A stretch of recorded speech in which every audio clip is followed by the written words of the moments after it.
Bonsoir à tous et à tous. Merci de nous être fidèles sur Al24 News et sur l'échiquier international à Gaza et dans l'ensemble de la Palestine occupée. Les tours se resserrent méthodiquement autour de l'action humanitaire après des mois de destruction massive et d'asphyxie de la population.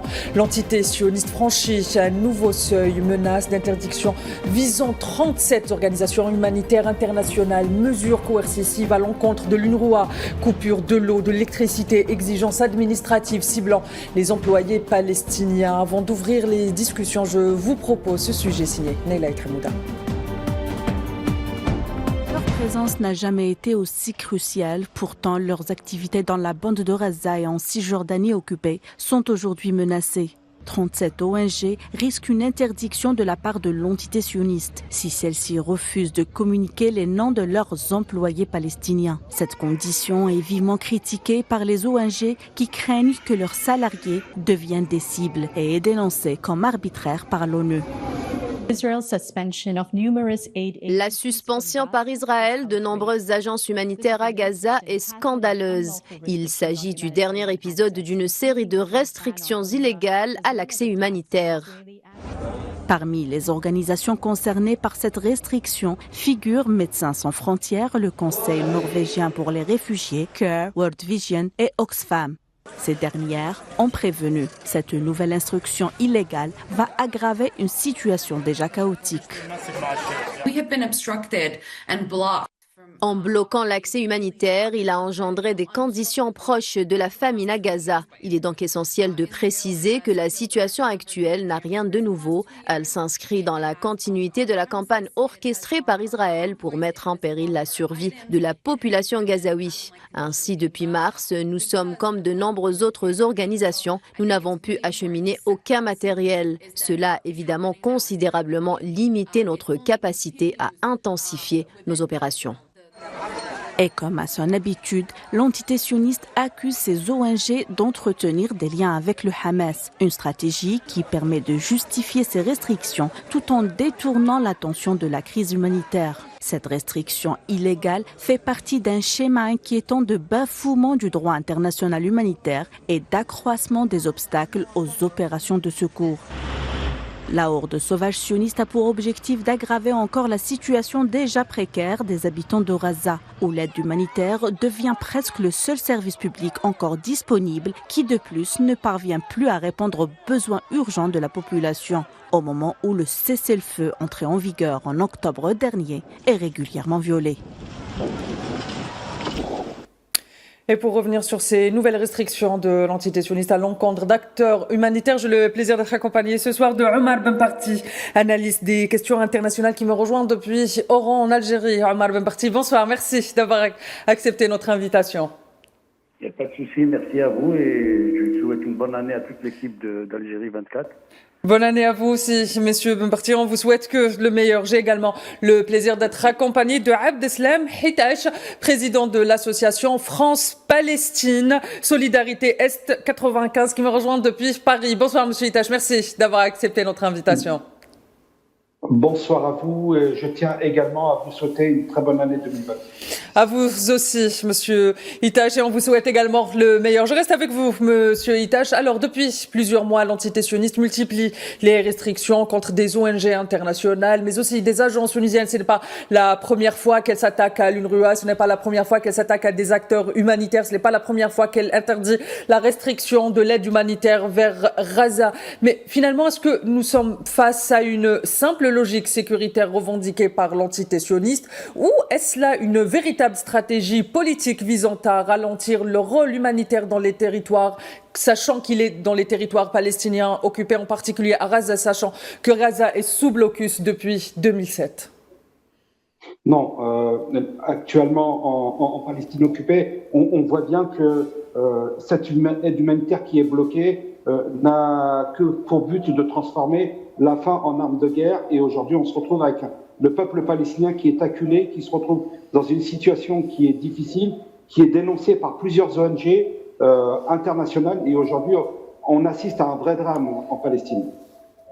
Très bien, je viens vers vous, monsieur Omar Benbarti. Alors, comment peut-on aujourd'hui, ou peut-on parler d'aide humanitaire indépendante dans la bande de Gaza alors que l'accès des financements et même le personnel sont aujourd'hui soumis à un contrôle militaire strict par de l'entité sioniste?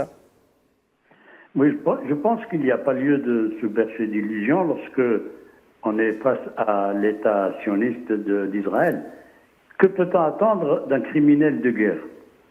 Je pense que ce soit une ONG ou qu'elle ait une action humanitaire, ou qu'elle ait besoin de régler les problèmes que vivent les malheureux Palestiniens de Gaza, parce qu'ils vivent une situation terrifiante, dramatique, inhumaine.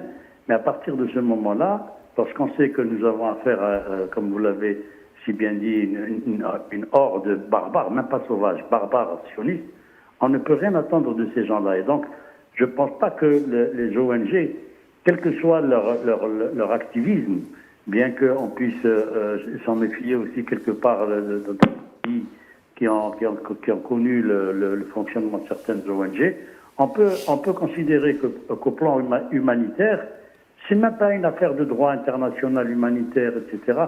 Ce sont des criminels de guerre qui ne font qu'agir, comme l'a si bien dit notre ami de Palestine, qui ne font qu'agir dans le sens d'affamer le pauvre peuple de Gaza. Mais maintenant, il faut se poser la question de savoir quel est l'objectif recherché. Moi, il me semble que l'objectif recherché, c'est de faire en sorte que Gaza soit vidé de sa population. Ils inventent tous les stratagèmes possibles et imaginables. Ils vont développer des histoires de style figure dans la liste des personnels des ONG, des membres du Hamas, des membres de je ne sais quoi. Toujours est-il que leur objectif politique, c'est de faire en sorte que la population de Gaza reste affamée et qu'elle finisse par partir. Justement, avec le Somaliland, et ils veulent développer une immigration forcée, obligée, comme ils l'ont fait par ailleurs dans d'autres pays, en Algérie, lorsqu'on a vécu le colonialisme. La France a pratiqué la même politique.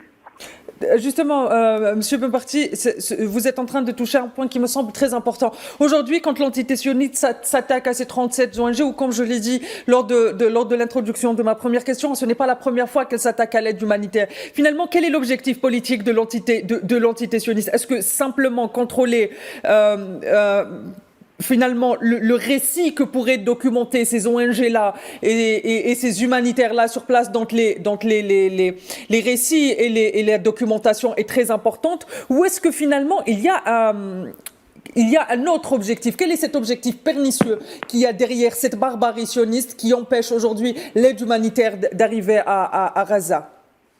Vous savez, Timinan, le récit et le narratif d'Israël, il est largement répercuté à travers les médias qui lui sont inféodés, que ce soit les médias américains, les médias français, les médias, etc.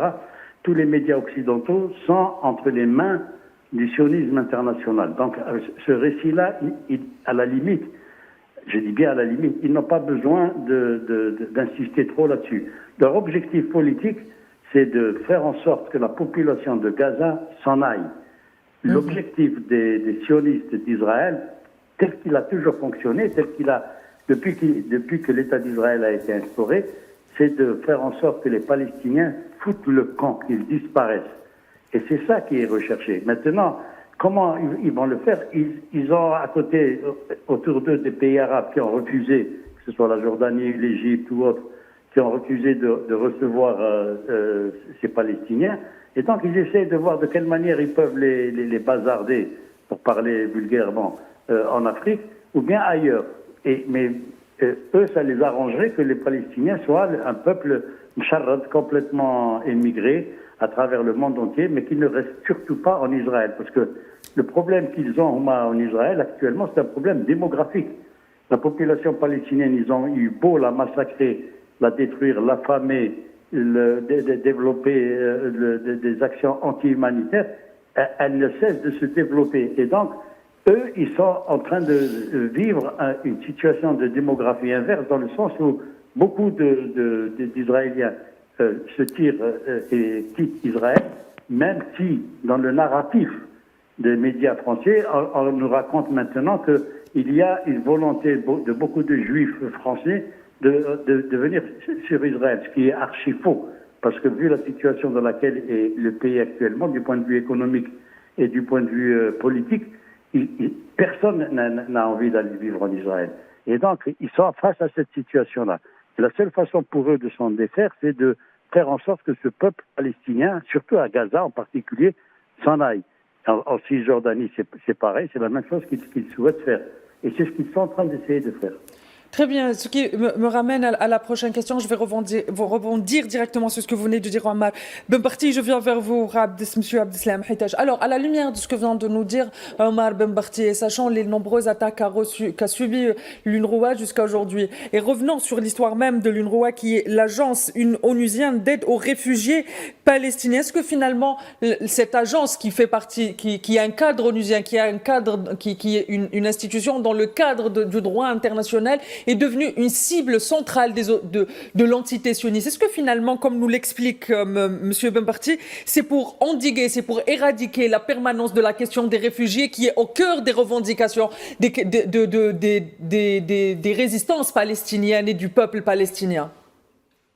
Alors, tout simplement, le régime sioniste a cherché à disqualifier l'UNRWA dès le début, qui elle venait en aide au peuple palestinien qui est acculé, qui est piégé, qui justement ne voit plus l'aide alimentaire passer, ne voit plus les médicaments, pas même le carburant, et sont forcés et contraints de ruser pour justement pouvoir vivre, et cela dure bien trop longtemps. Ça fait pas 3 ans, ça fait 76 ans que ça dure, que ce peuple justement est opprimé. Mon co-débatteur parlait justement de l'exil forcé du peuple palestinien. Évidemment, je vous ramènerai à la Nakba, justement ce vrai drame humanitaire où le peuple palestinien a été chassé de chez lui au profit de colons sionistes qui souhaitent voler la terre du peuple palestinien. Et aujourd'hui, on le voit bien, d'abord cette insécurité alimentaire massive, elle prive un nombre de familles incroyable. Vous savez, nous, avec la France-Palestine Solidarité,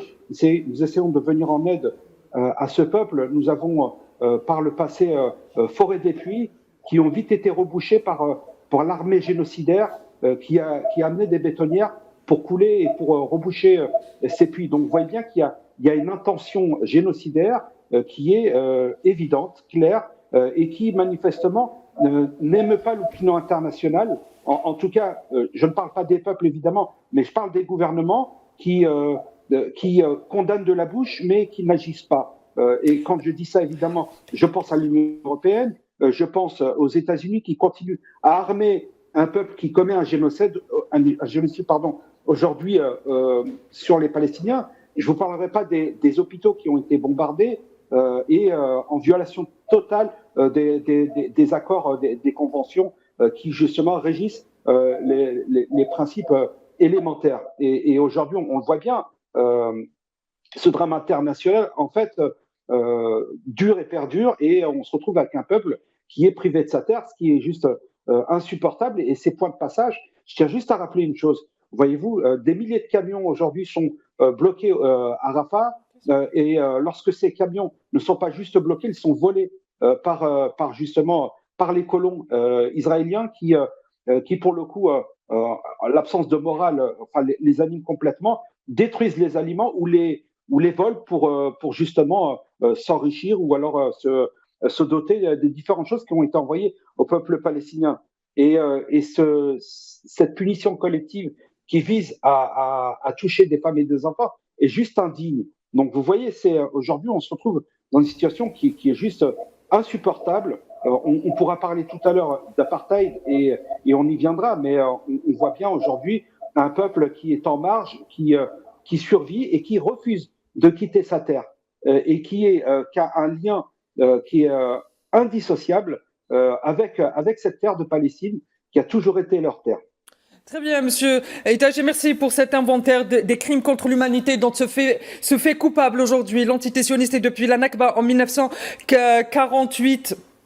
Vous avez aussi rappelé, et à juste titre d'ailleurs, l'intention de génocide, même si l'ONU aujourd'hui, et en particulier Vanessa Albanese, qui est l'envoyée spéciale ou le rapporteur spécial des Nations Unies concernant la question palestinienne, parle non plus d'attention, mais parle de génocide réel, et beaucoup d'organisations internationales et même d'acteurs politiques parlent aujourd'hui de génocide et non plus d'attention génocidaire. Ce qui me ramène à vous, Monsieur Benbarti, j'aimerais votre avis sur cette question. Est-ce qu'aujourd'hui, la question épineuse qui est au centre des revendications du peuple palestinien, celle des réfugiés, est finalement le nerf de la guerre aujourd'hui pour l'entité sioniste, et ces attaques à l'encontre de l'UNRWA ou peut-être même d'autres agences palestiniennes visent cette revendication qui, rappelons-le, les Palestiniens, et M. Itache l'avait dit, les Palestiniens ne vont jamais quitter leur terre. Bien au contraire, il y a aujourd'hui la question du retour des réfugiés qui se pose plus que jamais, non pas celle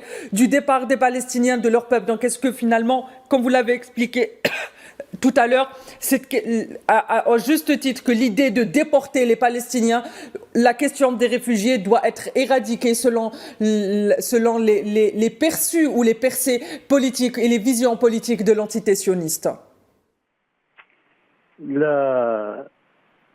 Déporter le peuple palestinien, c'est quelque chose d'impossible, d'inimaginable, parce que c'est un peuple qui est attaché à sa terre. Et cela fait plus de 50 ans, ça fait 70 ans, 80 ans que les Juifs s'essayent et s'efforcent de le déraciner et n'arrivent pas à le faire. Donc, moi, il me semble que l'objectif recherché, bien entendu, c'est de le réduire à néant, mais dans le même temps, la question des réfugiés reste la question centrale du peuple palestinien, puisque l'objectif numéro 1 affiché par l'OLP, ça a toujours été le retour des réfugiés. C'est de dire que les réfugiés doivent rentrer chez eux en Palestine. Mais l'objectif de l'adversaire, de l'ennemi qui est en face, c'est justement de vider la Palestine des Palestiniens. Donc on est devant une situation qui est non pas inextricable, mais elle finira avec le temps par se résoudre. Mais toujours est-il que le peuple palestinien, qui a démontré sa capacité à rester attaché à sa terre, n'en démord pas. Regardez ce qu'il subit à Gaza, ce qu'ils subissent à Gaza depuis plus de 2 ans maintenant. Ce qu'ils ont subi, c'est effrayant. Aucun pays au monde n'a été autant bombardé que la ville de Gaza. Ils ont tué des humanitaires. Alors bon, la liste elle est incommensurable. Ils ont bombardé des hôpitaux, des écoles. Ils affament les populations. L'UNRWA a des difficultés monstres. Ils bloquent, comme l'a dit notre ami palestinien, ils bloquent les camions et ils détruisent les denrées alimentaires. Ils bougent les puits. Ils font tout ce qu'ils peuvent pour faire en sorte que le Palestinien quitte ce territoire. Mais ce territoire-là, c'est un peu comme les Sahraouis, c'est un peu comme les Algériens lorsque nos grands-pères étaient là et que l'armée française avait tout fait pour les éradiquer et que rien à faire, ils sont restés 132 ans, mais on a fini par les mettre dehors. Et donc, moi je pense que les Palestiniens finiront par mettre dehors les Juifs, parce que c'est comme ça qu'il faut les appeler, et pas autrement. Même s'ils ont le soutien de la juiverie mondiale, Israël n'a pas le droit d'existence dans cette région-là. Israël, ce n'est pas si les Anglais voulaient créer un État pour se débarrasser des Juifs qu'ils avaient eux-mêmes persécutés pendant des siècles. Ils n'avaient qu'à le faire dans le Liechtenstein ou au Luxembourg, mais pas le créer au niveau du monde arabe. Et donc maintenant, tant que les pays arabes restent faibles, bien entendu, que ce soit l'Égypte, la Jordanie, l'Arabie Saoudite, le Qatar, etc., ils resteront les bras ballants devant ce génocide. Mais il y a toujours des pays comme l'Algérie qui leur diront non, et d'autres pays à travers le monde qui leur diront non, comme la Colombie, l'Afrique du Sud, etc. Et donc, le retour des réfugiés reste la question centrale des Palestiniens, et sans ces réfugiés qui sont disséminés à travers le monde et qui vivent de manière apatride, il y a des raisons de croire qu'à un moment ou à un autre, l'État d'Israël finira par céder, parce que même si aujourd'hui il a le soutien de la puissance américaine et de l'Occident tout entier, il est condamné à disparaître. Très bien, Monsieur Benparti. Je viens vers vous, Monsieur Itache. Vous avez commencé à parler tout à l'heure de la Nakba, de là où tout a commencé concernant le peuple palestinien, ce qu'ils ont été déportés, expropriés de leurs biens et de leurs terres et de leur histoire, et allant jusqu'à effacer leur existence. Aujourd'hui, on est en train d'assister à une épuration ethnique. Vous avez aussi commencé à parler à juste titre d'apartheid. Aujourd'hui, ces termes, il y a quelques années, ces termes étaient génocide, apartheid, épuration ethnique, étaient très lourd concernant la question palestinienne, mais aujourd'hui on a l'impression que les populations commencent à s'habituer à la réalité de ce qu'est la situation ou la réalité ou le quotidien des Palestiniens. Est-ce que pour vous aujourd'hui, même si en dépit de toutes ces politiques mises en place par l'entité sioniste, il y a un pas en avant qui a été réalisé par le peuple palestinien? Est-ce qu'on est dans une nouvelle phase de cette occupation où le peuple palestinien a gagné une bataille qui n'est pas des moindres, c'est celle de l'image et des médias? D'abord, le peuple palestinien est un exemple de résilience et de résistance à une oppression coloniale qui est juste exceptionnelle. Et ce peuple-là est extraordinaire. Et il montre à quel point il tient à sa terre, à ses racines, contre justement des Européens khazars qui n'ont aucune filiation avec la terre de Palestine et qui veulent juste priver les Palestiniens de leur terre. Mais justement, vous avez abordé ces deux mots, génocide et apartheid. D'abord, génocide, sachez que nous, en France, nous avons quand même le président de la République, Emmanuel Macron, qui est choqué par le fait que l'on utilise le terme génocide, mais n'est pas choqué par le génocide. Et là, on voit bien qu'en fait, on est dans une sémantique où on a cherché à criminaliser, ici en France, le droit de parler de génocide. Vous voyez, il y avait une réflexion portée sur un texte qui empêchait justement de critiquer l'entité sioniste. Rendez-vous compte un petit peu du pays prétendu de la Déclaration des droits de l'homme, où on n'est pas autorisé à remettre en cause ou critiquer un gouvernement qui commet un génocide. Ensuite, concernant justement le mot apartheid, vous dire que c'est pas un slogan, c'est une qualification juridique. Et je vous ramène à la Convention internationale contre l'apartheid en 1973, le statut de Rome de la Cour pénale internationale. Et cette définition juridique de l'apartheid, si vous me permettez, et j'ouvre les guillemets, c'est un régime institutionnalisé d'oppression systématique et de domination d'un groupe racial sur un autre, avec l'intention de le maintenir. Et aujourd'hui, on le voit bien, en Palestine occupée, eh bien, on a deux populations qui vivent sur le même territoire, un colonisateur et un colonisé qui a toujours vécu sur sa terre, avec des lois complètement différentes. Et je me permets de faire ce parallèle qu'a évoqué notre co-débatteur sur la situation en Algérie. Souvenez-vous, il y a bien longtemps de cela, il y avait le code de l'indigénat où on les appelait Français musulmans. On ne voulait pas dire les Algériens, mais avaient des droits complètement différents, qui étaient spoliés de leur terre, qui étaient privés, même sur le processus électoral, leur voix valait 8 fois moins qu'un Français hexagonal qui est de métropole française. Donc vous voyez bien que, en fait, on a le sentiment, ou j'ai le sentiment, que l'histoire bégaye et qu'on se retrouve exactement, et on peut se permettre ce parallèle avec le combat pour l'indépendance algérienne d'un peuple qui a été opprimé, qui est résilient et qui paye le prix du sang aujourd'hui pour se libérer justement de cette oppression sioniste, j'ai même envie de dire fasciste et fascisante, parce qu'aujourd'hui, voyez-vous, le sionisme